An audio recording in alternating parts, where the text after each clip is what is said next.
In a modern, advanced economy, do trade balances actually hold any importance? First thing to know here is that a trade balance, that term, it's very narrow in scope, really focusing on only tangible goods and intangible services. And the formula is simply exports minus imports to get net exports, or the trade balance. But the real issue here is that this is not the complete picture. As an example, we can take a look at an iPhone.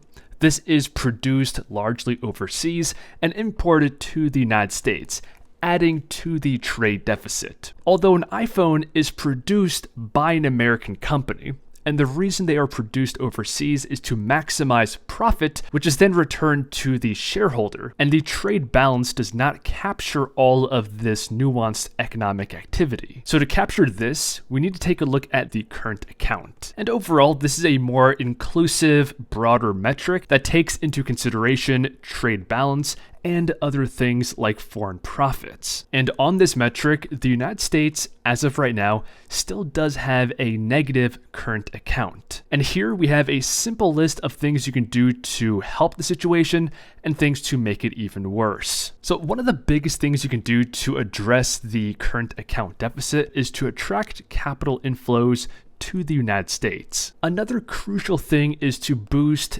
exports and economic growth. And these are both closely related to additional capital investments. This is how you get innovation, new high-tech products, which can accomplish these goals. And when it comes to things you want to avoid in reducing your account deficit, it's things like eroding investor confidence via things like political instability, reckless fiscal policy, as this drives away foreign inflows of capital, reducing innovation and growth. And this does include things like extreme tariff policies, as this can increase instability, driving away foreign investment. But if the government wants to get involved in reducing the current account deficit, it appears the much better solution is to implement government support, such as tax breaks, subsidies, and general investments. This is exactly what China did in the 2010s to prop up their now very successful and globally dominant electric vehicle and battery industries. And this extreme level of success has not gone unnoticed, because under the last administration, we did have lots of these new initiatives aimed at developing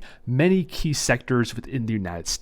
And already this government incentives, support, initiative, whatever you want to call it, has spurred over $1 trillion in additional private investments. So when it comes to this topic of trade balances and the effects on the overall economy, we really should be talking about the balance of payments. The scope here is much broader, and it's a better representation of how countries fit into the global economy. And the best way by far to manipulate this formula is to increase domestic investment. Another way of stating this is to innovate your way out of the problem. And at the same time, it's key to avoid negative behavior like political instability, reckless fiscal policy, global isolation, and other things that can reduce investments.